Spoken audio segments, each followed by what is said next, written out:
Pidato Presiden Prabowo Subianto baru-baru ini menegaskan pesan penting mengenai persatuan nasional pasca pemilu, pentingnya kritik dan koreksi dalam demokrasi, serta kebutuhan untuk memberantas narkoba melalui kerja sama lintas lembaga.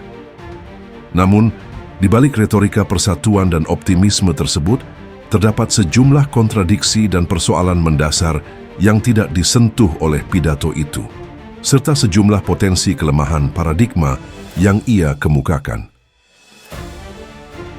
Pertama, soal persatuan sebagai fondasi kemajuan bangsa. Pesan ini memang ideal dan berisi nilai-nilai luhur yang seharusnya didukung semua pihak. Namun, jika dilihat dari praktik politik Indonesia selama ini, persatuan yang diajukan Prabowo beresonansi sebagai seruan normatif yang jauh dari realitas politik real. Elit politik secara sistemik terus memainkan peran dalam memperuncing polarisasi dan fragmentasi sosial untuk keuntungan elektoral maupun kontrol kekuasaan. Seruan agar setelah bersaing harus bersatu tidak cukup menyentuh masalah struktural yang menyebabkan perpecahan tersebut, seperti politik identitas, patronase, dan konflik elit yang berkelanjutan. Tanpa pengakuan dan tindakan nyata terhadap akar perpecahan ini, pidato persatuan hanya menjadi manajemen citra yang tidak memiliki daya ubah sosial politik yang signifikan. Kedua, Prabowo menyinggung pentingnya kritik dan koreksi terhadap pemerintah sebagai bagian dari demokrasi yang sehat. Sekilas, ini tampak sebagai pengakuan progresif terhadap peran kontrol sosial dan kebebasan berekspresi.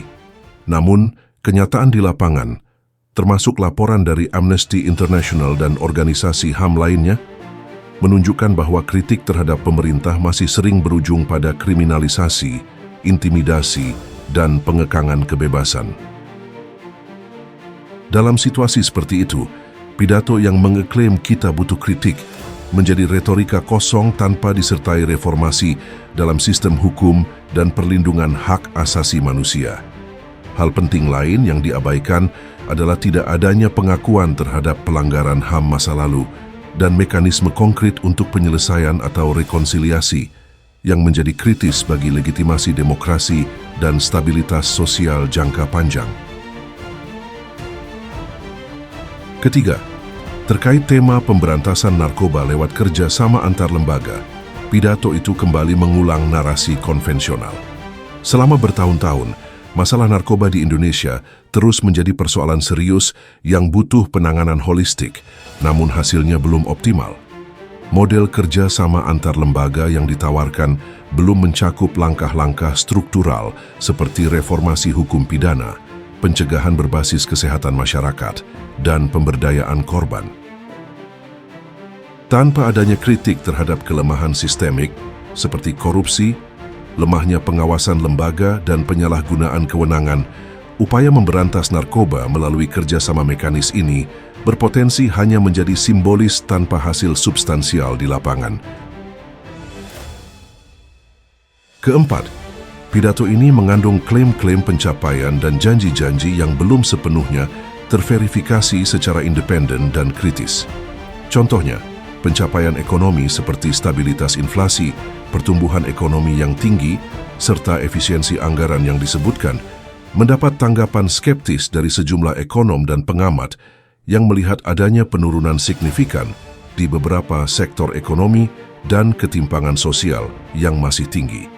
Sehingga, narasi keberhasilan ini harus dicermati dengan kritis agar tidak menjadi alat legitimasi politik yang menutupi persoalan nyata di masyarakat. Kelima, pendekatan komunikasi politik yang digunakan Prabowo cenderung mengedepankan gaya orasi yang tegas dan agresif, namun kurang menampakkan upaya mendalam untuk memecahkan persoalan sosial politis yang kompleks. Strategi ini bisa efektif dalam jangka pendek untuk membangkitkan dukungan massa. Tetapi, jika tidak diimbangi dengan kebijakan yang kuat dan bukti nyata di lapangan, maka dapat menciptakan harapan palsu dan kekecewaan publik. Pidato ini gagal mengangkat isu-isu kritis lain yang menjadi perhatian masyarakat luas seperti pelanggaran HAM, masalah lingkungan yang makin parah, kesenjangan sosial, dan transparansi pemerintah. Hal ini menimbulkan kesan bahwa pembicaraan tentang persatuan dan kritik hanyalah alat politik yang digunakan untuk menutup ruang perdebatan dan menenangkan publik tanpa memberikan janji perubahan yang substantif dan berkelanjutan. Dalam konteks politik pasca pemilu, pernyataan Prabowo tentang pentingnya persatuan dan menghindari perpecahan seringkali berseberangan dengan kenyataan bahwa elit politik masih menggunakan politik identitas dan sentimen SARA untuk mempertahankan basis suara mereka. Polarisasi ini memunculkan luka sosial yang dalam dan ancaman terhadap demokrasi yang sehat, yang tidak cukup diselesaikan hanya dengan seruan moral. Kesimpulannya, pidato Presiden Prabowo Subianto berisi nilai-nilai yang memang dibutuhkan bangsa Indonesia, seperti persatuan dan keterbukaan terhadap kritik. Namun, tanpa adanya pengakuan atas kegagalan dan masalah mendasar dalam tata kelola negara yang ikut memicu polarisasi, kriminalisasi kritik, serta lemahnya sistem hukum, pesan tersebut terkesan sebagai retorika politik yang belum didukung oleh perubahan substantif. Untuk benar-benar membawa kemajuan, pidato harus diikuti oleh tindakan konkret dan reformasi menyeluruh dalam praktik politik dan tata pemerintahan yang selama ini acap kali menjadi sumber permasalahan yang dihadapinya. Di bidang produksi pangan, kalau kau berangkat ke Inggris, Perancis, ke Barat, mungkin mereka merasa aneh. Kok polisi urusan jagung? Loh, masa polisi kok ngurus? Polisi kok buka dapur? Ya ini Indonesia, Bung. Kita ndak usah ragu-ragu, nggak usah. Kita nggak usah. Apa yang dari Barat itu pasti benar. Benar untuk mereka, kita hormati. Tapi kita ini lain, kita ini gotong royong, kita ini semua ya satu keluarga. Polisi punya kekuatan, tentara punya kekuatan. Ya kita kerja semua untuk rakyat. Kalau rakyat sejahtera, saya yakin kriminalitas berkurang. Kalau rakyat hilang dari kelaparan dan kemiskinan, saya percaya kriminalitas akan sangat sedikit. Saudara-saudara, kalau orang tidak ada harapan, dia akan menjadi kriminal. Saya kira itu dari saya, ya. Gotong royong kita bersatu. Sekarang saudara-saudara, Indonesia harus berani punya cara kita sendiri. Kita demokrasi, iya. Berbeda partai boleh bersaing. Pilkada, pilpres bersaing, nggak ada masalah. Sesudah bersaing ya jadi satu, kerjasama, bahu membahu. Untuk apa? Nanti pemilihan demokrasi kita kalah, sakit hati, ngerjain. Nggak maju-maju. Saya selalu katakan keberhasilan kita karena presiden-presiden sebelumnya, karena menteri-menteri sebelumnya, karena gubernur-gubernur sebelumnya. Dari Bung Karno sampai sekarang, jangan kita teruskan kebencian, kecurigaan, nggak ada gunanya. Rakyat butuh pekerjaan, rakyat butuh penghasilan yang lebih baik. Meneruskan kebencian, meneruskan dengki, meneruskan kecurigaan, itu tidak akan membuat rakyat punya pekerjaan. Tidak.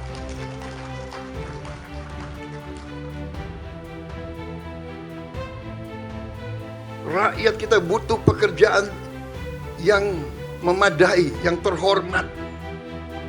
Untuk itu kita harus mendorong semua sektor pariwisata.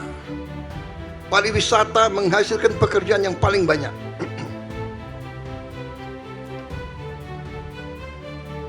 Tapi kalau ribut terus,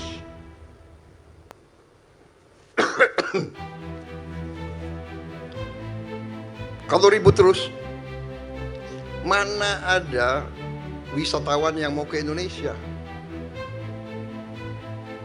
Hotel-hotel kita akan kosong. Dan saudara, persaingan antara negara sangat keras. Kalau kita rusuh, banyak negara lain yang senang.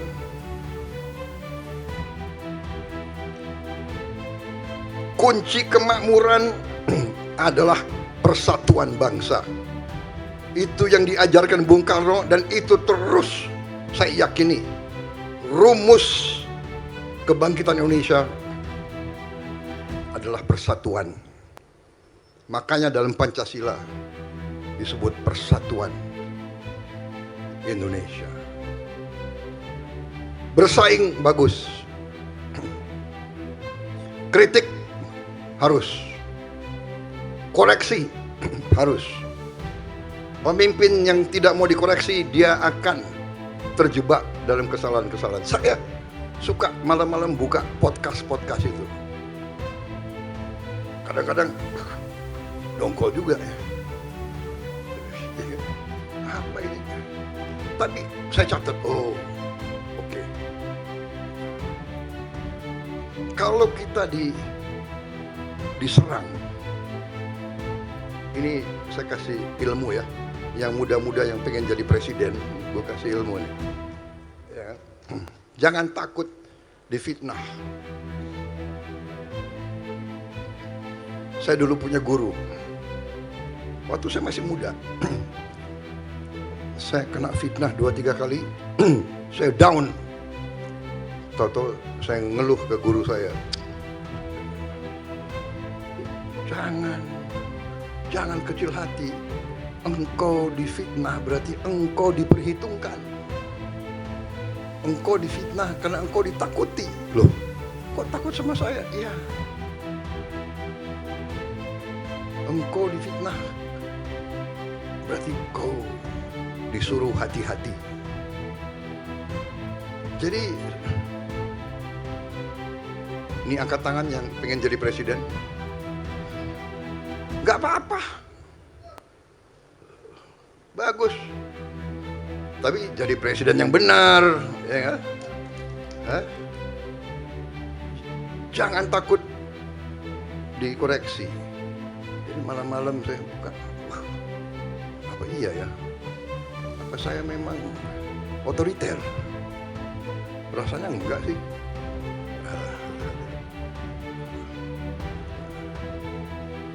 Jadi ini bagus, koreksi itu baik. Tapi di ujungnya, ayo.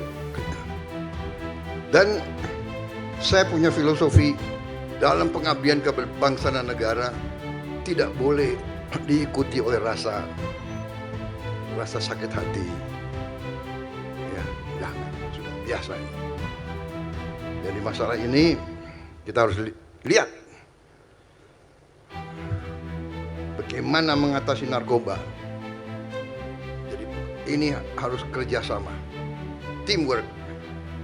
Semua adalah kerjasama, teamwork. Jadi saya ucapkan selamat kepada kepolisian, kepada BNN. Tapi ini saya minta kerjasama lebih dekat lagi sama semuanya. Bea Cukai, Kejaksaan, BIN, Intelligence, Pemda, ya. Penyelundupan berat, judi online berat, karena pakai teknologi mereka. Kita tutup di sini muncul lagi, kita tutup di sini muncul. Ya, kita harus tidak boleh kalah nafas. Komdiji harus aktif, ya. Belajar dari negara lain, nggak usah ikut-ikut negara-negara yang terlalu apalah ya, terlalu liberal atau apa. Kita belajar kepentingan Indonesia diutamakan, kepentingan rakyat kita utamakan.